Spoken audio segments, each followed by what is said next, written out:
வாருங்கள், வெற்றியின் பக்கம் வாருங்கள். உலகத்துல எங்கேயும் வெற்றி இல்ல, ஆட்சியில இல்ல, அதிகாரத்துல இல்ல, காசுல, பணத்துல, சொத்துல, நகையில, எதுலையுமே அல்லாஹ் வெற்றியை வைக்கல. அல்லாஹ் வெற்றியை தீன்ல வச்சிருக்கிறான்.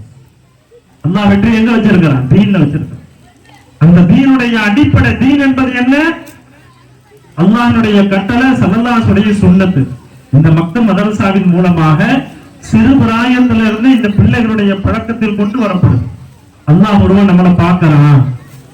ஒரு ஸ்கூல், ஒரு மதரசாவில உங்களுக்கு தெரியும், மிகப்பெரிய நாதா அவங்களுடைய உஸ்தாதுமார்கள், உஸ்தாது கூப்பிட்டு பிள்ளைகளுக்கு எல்லாம் ஒரு டெஸ்ட் வைக்கிறாங்க.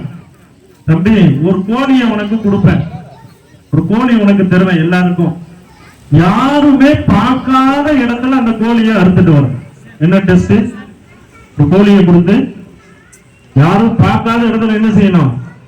அந்த கோழியை அறுத்துட்டு வரணும். நமக்கெல்லாம் அப்ப அந்த மாணவர்கள் போனாங்க. அடுத்த நாள் வந்தாங்க, என்னப்பா கோழி அறுத்துட்டே? அறுத்துட்டேன். எங்க அறுத்த?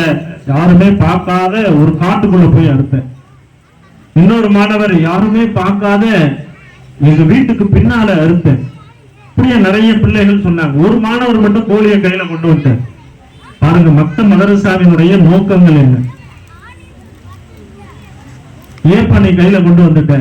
இல்ல, நான் எங்க வீட்டுக்கு போனேன், காட்டுக்கு போனேன், மரத்தடியில போனேன், வீட்டுக்கு பின்னால எல்லா இடத்துலயும் போனேன், யாருமே பார்க்காத இடம்னு ஒண்ணு இல்லை. ஏன்னா எல்லா இடத்துலயும் யார் பார்த்துக்கிட்டு இருக்கா? யார் பார்க்கிறா? அல்லாஹ் பார்க்கிறான்.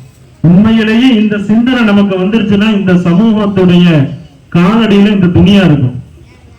நம்மகிட்ட அந்த சிந்தனை இருக்கிறா? இன்னைக்கு அல்லாஹ் என்ன பார்க்கிறான்ற சிந்தனையோட வாழ்றோமா? அல்லாஹ் என்ன பார்க்கிறான்? அதற்கு உமர்